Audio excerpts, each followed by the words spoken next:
Selamat pagi semua. Hari ini kita akan membahas sedikit tentang pertanyaan yang paling banyak sering dipertanyakan ketika misalnya siswa atau saya baru pertama kali masuk di dalam sebuah kelas. Itu banyak sekali ditanyakan oleh siswa-siswi, apa sih pentingnya kita belajar sosiologi atau apa itu sosiologi? Ya, banyaklah pertanyaan-pertanyaan yang sering muncul dari siswa-siswi tentang pelajaran sosiologi itu. Karena wajar saja, sosiologi itu kan hanya diajarkan di SMA. Sedangkan SMP, sosiologi itu sebenarnya belum berdiri sendiri. Dia lebih dimasukkan di pelajaran IPS. Jadi masih dipaketkan dengan pelajaran-pelajaran ilmu pengetahuan sosial lainnya. Sedangkan di SMA, sosiologi sudah dipelajari tersendiri. Oke, untuk itu saya coba merangkum dari sekian banyak pertanyaan. Sebenarnya tidak banyak juga sih.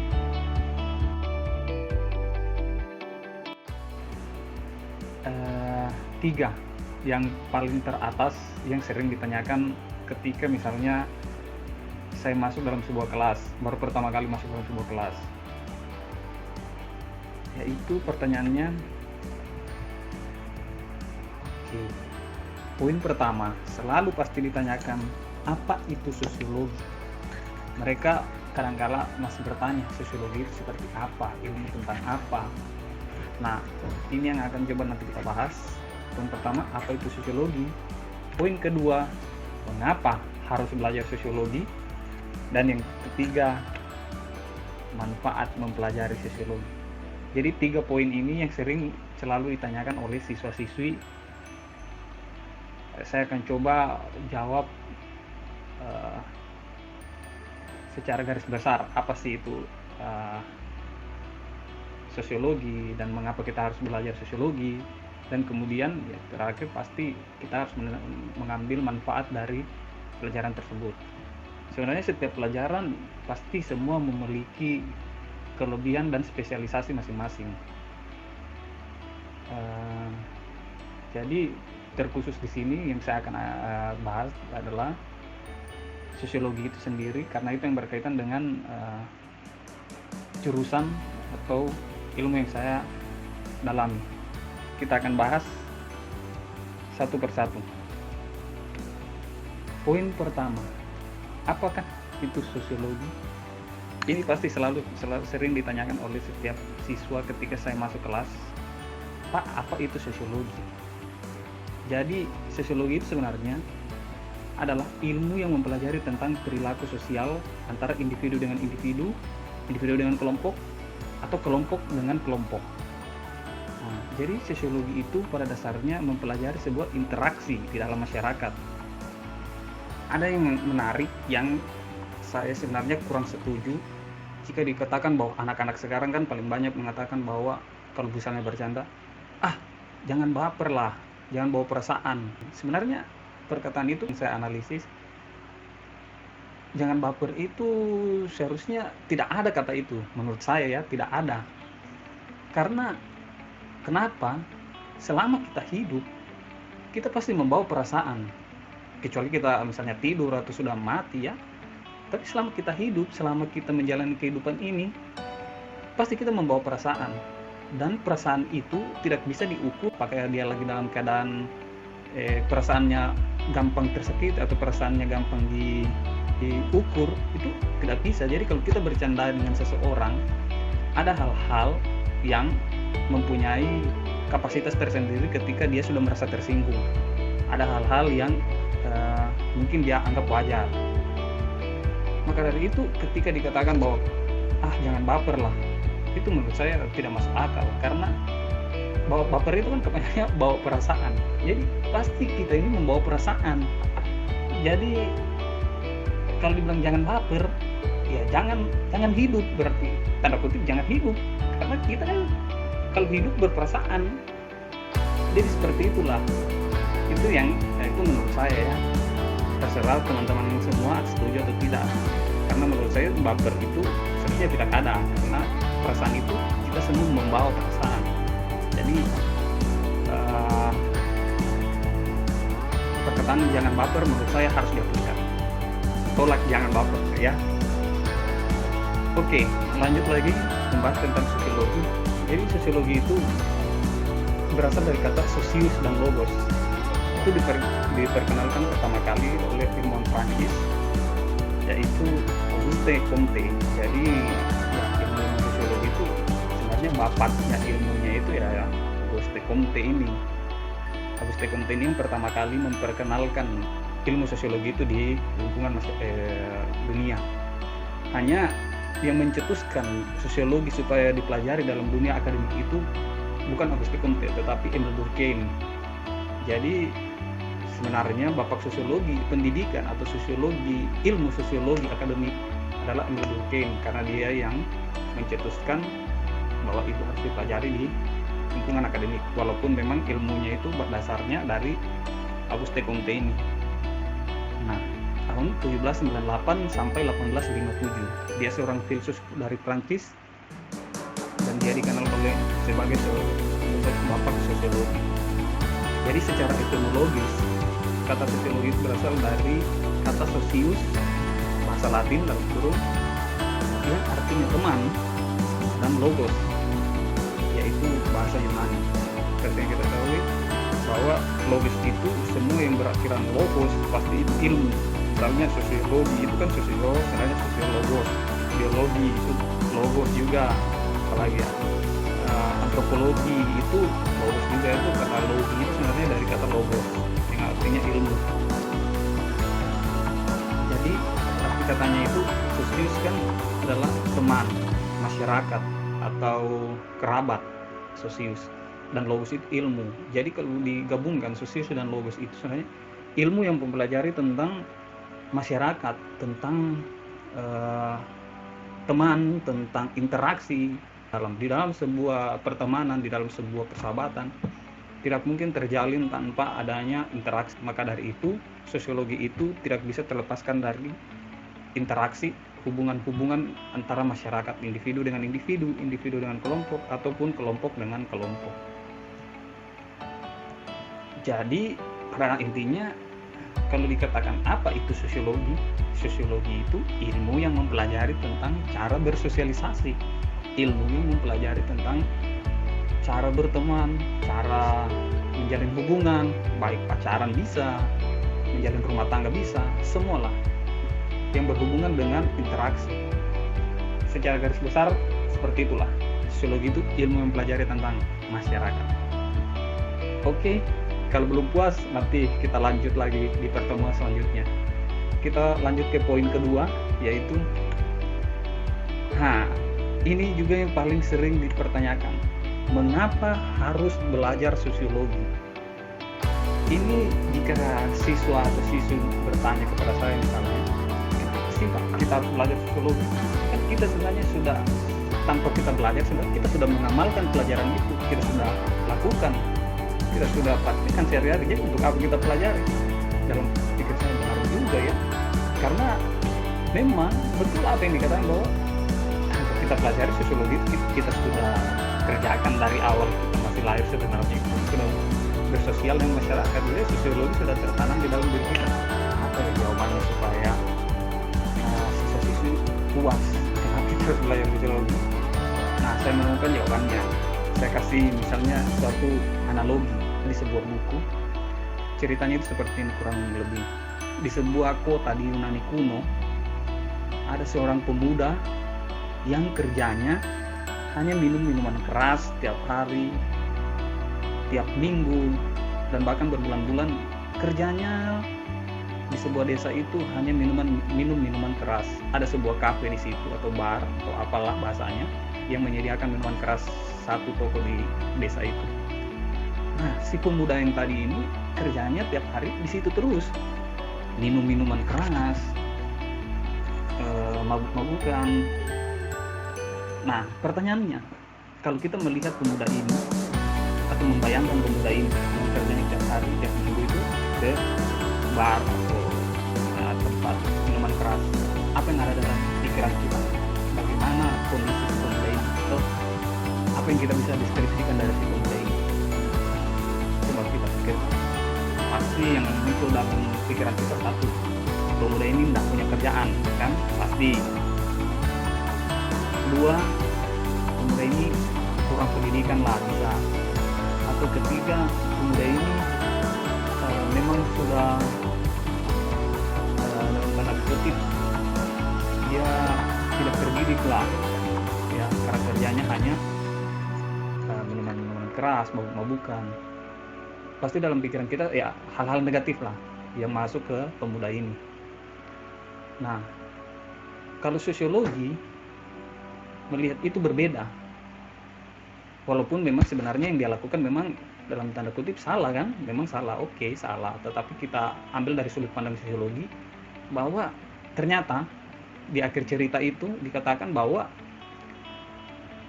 si pemuda ini ternyata dia menyelamatkan teman-teman pemuda yang lain di desa itu, kerabat-kerabatnya, teman-temannya, supaya tidak minuman keras. Jadi dia berusaha untuk habiskan, dia berusaha untuk selalu ada di situ menghabiskan setiap minuman supaya teman-teman yang baru pulang kerja, baru pulang dari bekerja atau tempat lain itu tidak singgah di tempat itu karena minumannya sudah habis, dihabiskan oleh si pemuda tadi. Jadi seolah-olah dia menjadi pahlawan di sebuah desa itu dengan cara yang salah.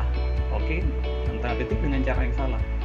Sebenarnya kalau dikatakan memang salah, tetapi kan tujuannya ya dalam artian positif, walaupun caranya salah.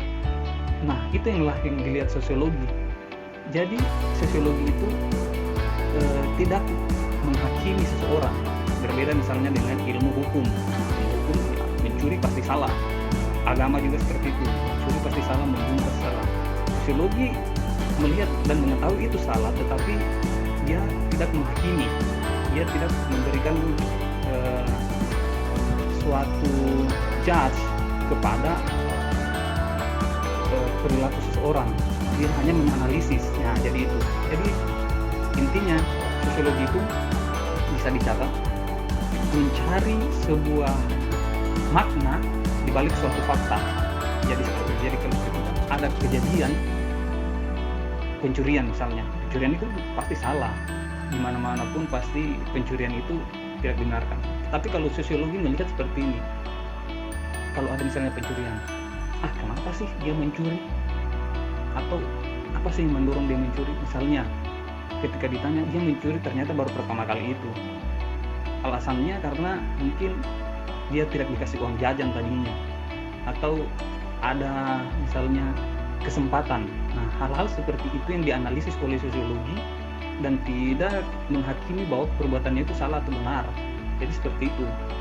Jika ada pertanyaan mengapa kita harus belajar sosiologi, ya, karena sosiologi itu identik dengan anti mainstream. Ya, bisa dikatakan seperti itu. Anti mainstream, jadi pemikirannya itu tidak general. Dia selalu mencari sudut pandang baru. Itu dia sosiologi. Oke, kita lanjut. Poin terakhir yaitu manfaat mempelajari sosiologi. Apa sih manfaat? Nah, jika sudah tadi pertama apa itu sosiologi, mengapa kita harus belajar? Sekarang kita harus ambil manfaatnya. Apa sih manfaat sosiologi? Oke. Pertama, manfaat kita mempelajari sosiologi. Sebelum kita mengenal masyarakat, sebelum kita mempelajari masyarakat, ada sebuah teori yang mengatakan teori tabula rasa oleh John Locke, yang mengatakan bahwa kita hidup di dunia ini seperti sebuah kertas VS putih, tidak ada bercak apapun, tidak ada noda apapun di situ. Nah, adapun tinta-tinta yang dituliskan di atas kertas itu sama seperti kehidupan kita yang dituliskan oleh lingkungan kita. Jadi kondisi kita sekarang ini, karakter kita itu karena lingkungan kita tinggal yang membentuk karakter kita. Jadi lingkungan keluarga mungkin. Jadi pada dasarnya karakter kita itu banyak dipengaruhi oleh lingkungan. Paling berpengaruh adalah keluarga. Yang berikut, ya, Ya, ini yang saya sudah katakan tadi. Selain kita meneliti masyarakat, kita meneliti diri kita sendiri. Jadi sosiologi juga membantu mengontrol dan mengendalikan tindakan dan perilaku sosial setiap anggota masyarakat dalam kehidupan bermasyarakat, berbangsa dan bernegara. Jadi sosiologi itu sebagai alat pengontrol di dalam kita bersosial. Karena seperti ini, setiap orang yang mempelajari sosiologi, mempelajari hubungan di dalam masyarakat, bisa dipastikan rasa empati yang ada di dalam dirinya itu menjadi lebih besar. Empati itu kan berbeda dengan simpati. Simpati itu bahkan apa yang orang rasakan itu, tetapi dalam kadar yang tidak terlalu dalam. Jadi misalnya kalau ada teman saya ulang tahun, saya hanya ucapkan, wah selamat ulang tahunnya, panjang umur, sehat selalu dan sebagainya. Nah itu sebenarnya simpati, ada simpati terhadap apa yang dia rasakan mungkin lagi senang. Tapi kalau empati itu lebih kepada simpati yang mendalam. Jadi misalnya dia ulang tahun, kita ambil contoh yang tadi, dia ulang tahun. Kalau empati itu saya langsung memberikan sesuatu hal atau ucapan saya dibuktikan dengan tindakan. Saya memberikan dia, misalnya dia selama ini suka sepatu yang merek ini. Nah ketika dia ulang tahun, untuk empati itu saya membelikan apa yang dia senangi pada saat itu. Membelikan dia sepatu yang selama ini dia sukai atau yang dia koleksi. Nah, itu perasaan saya ikut merasakan apa yang dia senangi. Jadi itu perbedaan simpati dan empati. Kemudian di sini dikatakan sosiologi itu mengontrol perilaku. Jadi kenapa bisa mengontrol perilaku? Pada dasarnya setiap konflik sebenarnya satu saja fungsinya untuk kita mencegah terjadinya perpecahan di dalam sebuah masyarakat, yaitu empati. Tapi itu kan proses menaruh perasaan kita kepada orang lain. Jadi misalnya ketika saya berbicara di sini, lalu ada lawan bicara saya. Ketika saya berbicara dengan dia atau berinteraksi dengan dia, sebelum saya mengeluarkan kata-kata saya, sebelum saya mengeluarkan tindakan saya harus menempatkan dulu perasaan saya itu ada di dia. Jadi sebelum saya mengatakan ini, saya harus mencoba memposisikan diri saya ada di dia. Apakah saya akan tersinggung? Apakah saya akan marah? Jadi itu sebenarnya empati pada dasarnya. Kalau kita berbicara, kalau kita melakukan interaksi, kita harus dahulukan bahwa apakah apa yang kita katakan, apa yang kita lakukan itu disenangi atau diterima oleh orang itu. Nah, ketika kita sudah memiliki itu di dalam diri kita, maka hal-hal yang tidak baik itu pasti akan kita cegah. Kita tidak pasti akan mencuri, kita tidak akan melukai orang, dan kata baper itu yang pertama tadi pasti tidak akan ada. Karena ketika kita bercanda dengan seseorang yang sudah keterlaluan, misalnya sudah membawa hal-hal privasi, sebelum kita katakan itu, kita sudah bertanya dulu dalam diri saya, kira-kira kalau saya ditanya seperti ini, apakah saya terima atau tidak. Nah, kalau kita sudah bilang pasti tidak diterima, nah pasti kita tidak akan mengeluarkannya. Jadi itu yang dimaksud bahwa sosiologi itu sebagai alat pengontrol dalam perilaku kita, tindakan kita. Poin berikut, nah dengan bantuan sosiologi kita akan semakin memahami norma, tradisi, keyakinan, dan nilai-nilai yang dianut oleh masyarakat lain, serta memahami perbedaan-perbedaan yang ada. Tanpa hal itu, perbedaan-perbedaan yang ada dalam masyarakat akan menjadi alasan untuk timbulnya konflik. Oke, jadi di mana ada masyarakat pasti ada kebudayaan, ada norma di dalam, ada tradisi di dalam, ada aturan-aturan khusus yang ada dalam sebuah budaya tersebut. Di sini dikatakan dengan bantuan sosiologi kita akan semakin memahami norma, tradisi, keyakinan, dan nilai-nilai yang dianut oleh masyarakat. Oke, kita bahas poin terakhir ini. Dengan bantuan sosiologi kita semakin memahami. Di dalam masyarakat pasti ada kebudayaan, pasti kan? Dan di dalam kebudayaan pasti ada aturan atau norma. Di dalam sebuah norma itu terkandung sebuah tradisi atau hal-hal yang diyakini oleh masyarakat yang dilakukan terus-menerus. Nah, jika kita mempelajari sosiologi, kita kan mempelajari interaksi. Kita mempelajari interaksi itu ada di dalam lingkungan sosial atau lingkungan masyarakat. Dan masyarakat itu mempunyai aturan. Sehingga semuanya ini berkaitan, sehingga ketika kita mempelajari masyarakat, mempelajari interaksi, kita pasti mempelajari aturan, kita mempelajari norma, kita mempelajari tradisi. Jadi hal-hal sosial seperti itu yang kita pelajari. Jadi intinya di sini bahwa sosiologi itu membuat kita menjadi lebih tanggap, membuat kita menjadi lebih kritis dan rasional. Itu paling penting. Tanggap, kritis, dan rasional. Kenapa saya katakan rasional? Karena selalu kita menggunakan akal sehat kita untuk meneliti tentang kehidupan bermasyarakat. Saya kasih contoh hal-hal yang sebenarnya berlawanan dengan rasional kita selama ini. Ada yang dinamakan mitos, kan? Kita pasti semua mengenal mitos atau biasa yang dikatakan bahwa kepercayaan orang dulu. Orang dulu kan mengatakan di sana ada kasus misalnya kalau jangan gunting kuku malam-malam, ada, atau ada jangan duduk di pintu, jangan apalah, pokoknya banyak hal-hal yang membuat kita tidak melakukan itu tanpa alasan yang rasional. Pas ditanya kenapa, nanti dibilang jodohmu jauh atau hal-hal lain lah. Pokoknya kita ditakutkan dengan hal-hal yang seperti itu. Itu sebenarnya kurang rasional alasannya. Alasan untuk menjawab itu yang dibilang kurang rasional. Nah, kalau sosiologi dia harus berpikir rasional. Saya kasih analisis misalnya ketika dibilang mitos bahwa jangan menggunting kuku malam-malam. Orang dulu kan seperti itu. Nanti dibilang jauh jodoh atau akan sial ke depannya. Akan sial ya ke depannya, dibilang seperti itu. Sebenarnya kan hal ini dibuat atau dimunculkan karena berdasarkan pengalaman orang dulu. Sebenarnya kalau kita pikir, jangan gunting kuku malam-malam. Dulu kan nggak ada lampu, nggak ada penerang, hanya memakai lampu black lah namanya. Jadi penerangan itu dalam rumah tidak terang. Jadi ketika kita menggunting kuku malam-malam, memakai gunting atau gunting kuku atau apalah pada zaman dulu, itu kita tidak akan melihat dengan baik. Jadi bisa saja kuku yang sebenarnya kuku harus digunting, jadinya jari yang kegunting atau jari yang tertutup. Jadinya sial kan, jadinya sakit kan. Jadi hal seperti itu yang dibuat oleh orang dulu, orang tua kita dulu, supaya kita tidak melakukan hal seperti itu berdasarkan pengalaman mereka.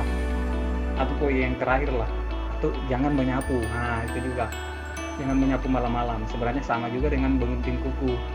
Karena kalau kita menyapu malam itu, kalau kayak dulu penerangan kan tidak terang, mungkin saja ada perhiasan uang atau apa yang ada di lantai. Ketika kita sapu, kita tidak lihat besok paginya. Jadi itulah dibilang jadi sial kan. Jadi ada hal-hal yang buruk terjadi. Jadi hal-hal seperti itu yang membuat biasa kita tidak rasional. Nah, sosiologi ada untuk itu, untuk mengkaji tradisi, mengkaji hal-hal yang terjadi dalam masyarakat. Oke, mungkin cukup sampai di situ. Jika ada pertanyaan ke depannya nanti atau ada masukan atau ada saran, boleh, karena apa yang saya katakan di sini tidak semuanya mungkin bisa diterima. Yang terakhir, kesimpulan saya dari sosiologi itu penting karena kita menjadi lebih kritis tadi. 1, 2, kita menjadi lebih berempati kepada sesama. Dan yang ketiga, sosiologi itu anti mainstream. Ini yang paling enak, anti mainstream. Sosiologi itu tidak akan pernah bosan kita mempelajarinya karena masyarakat selalu berubah-ubah. Nah, perubahan di dalam masyarakat ini yang kita pelajari. Contohnya lagi sekarang adalah virus corona yang membuat tatanan dunia, interaksi dalam kehidupan kita itu berubah drastis langsung seperti itu. Banyak yang kaget, ada yang bilang new normal atau apalah. Nah, inilah tugas dari sosiologi, mengkaji atau menganalisis masyarakat atau kondisi masyarakat atau perubahan-perubahan masyarakat yang ada karena sebuah virus ini. Bukan menganalisis virus, tapi justru menganalisis masyarakat yang terkena dampak virus. Itu dia. Oke, sekian untuk hari ini. Jika ada pertanyaan nanti kita lewat WhatsApp atau email. Sekian dan terima kasih. Bye-bye.